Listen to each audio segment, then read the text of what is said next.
कई बार लीडरशिप के सबसे बड़े सबक भारी भरकम किताबों में नहीं बल्कि सीधी सादी कहानियों में छुपे होते हैं। आज हम एक जिराफ की कहानी में उतरेंगे और देखेंगे कि ये संकट में नेतृत्व करने के बारे में क्या सिखाती है। अब सवाल ये उठता है कि बच्चों की कहानी, और वो भी एक जिराफ की, वो हमें लीडरशिप के बारे में आखिर क्या सिखा सकती है? इसका जवाब शायद आपको हैरान कर दे। चलिए इसे एक केस स्टडी की तरह समझते हैं। हमारी कहानी की शुरुआत होती है सवाना में, जहां एक बहुत बड़ा संकट गहरा रहा है। तो सबसे पहले ये समझ लेते हैं कि सवाना होता क्या है।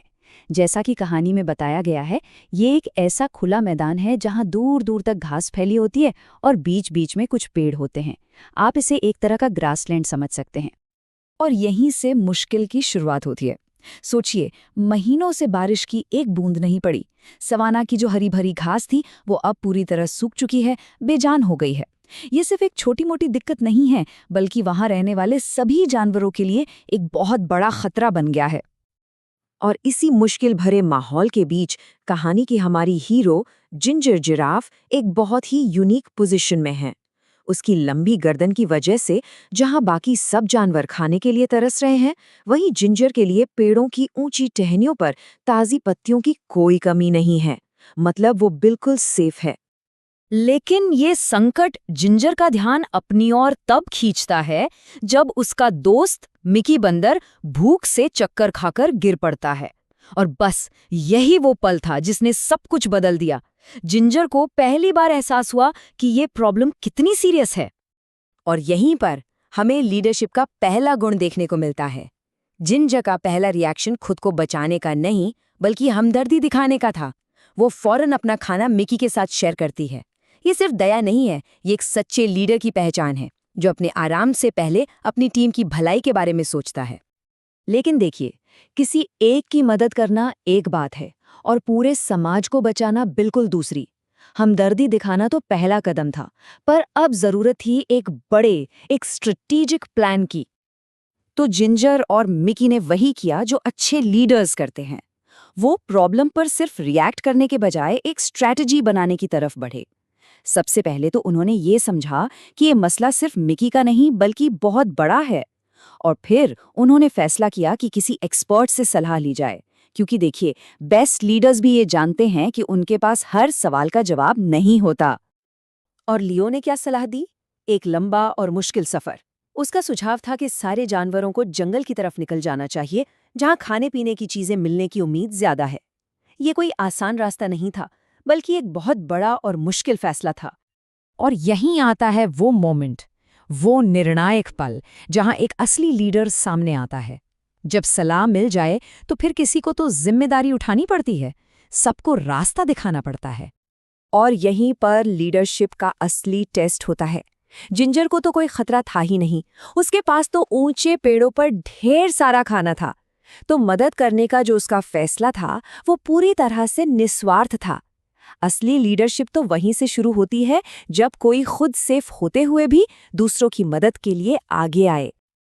और कमाल की बात देखिए, जब जिंजर और मिकी वापस लौटे तो उन्होंने देखा कि सारे जानवर पहले से ही वहां जमा थे। एडी ईगल ने सबको उनकी बातचीत के बारे में बता दिया था और अब वो सब उम्मीद से जिंजर को ही अपनी लीडर के तौर पर देख रहे थे। और जिंजर ने इस जिम्मेदारी को कबूल किया। उसने ये किसी पद या पावर के लिए नहीं किया, बल्कि दोस्ती और फर्ज की भावना से किया। महान लीडर कभी जिम्मेदारी की तलाश में नहीं रहते, लेकिन जब वो सामने आती है तो उससे मुंह भी नहीं मोड़ते। लेकिन एक लीडर का असली इम्तिहान तो तब होता है जब कोई अनजाना, कोई बड़ा खतरा अचानक सामने आ जाए। अब कहानी के क्लाइमैक्स पर आते हैं, जहां जिंजर के लीडरशिप की असली परीक्षा होती है। तो सफर शुरू हुआ और तभी एक नई आवाज गूंजती है, बादलों की गड़गड़ाहट। वैसे तो ये एक अच्छी खबर हो सकती थी, बारिश का संकेत, लेकिन एक सूखे सवाना में ये उम्मीद नहीं बल्कि एक भयानक खतरे का पैगाम था। एक बिजली सूखी घास पर गिरी और देखते ही देखते पूरा सवाना आग की लपटों में घिर गया। अब संकट सिर्फ भूख का नहीं था, बल्कि जिंदगी और मौत का सवाल बन गया था। और इस अफरा तफरी और डर के माहौल में जिंजर अपना आपा नहीं खोती। इसे कहते हैं प्रेशर में फैसला लेना।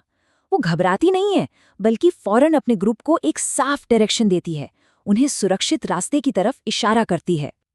और यहीं हम देखते हैं कि कैसे एक लीडर की खासियत, उसकी यूनिक स्ट्रेंथ, पूरे ग्रुप की जान बचा लेती है।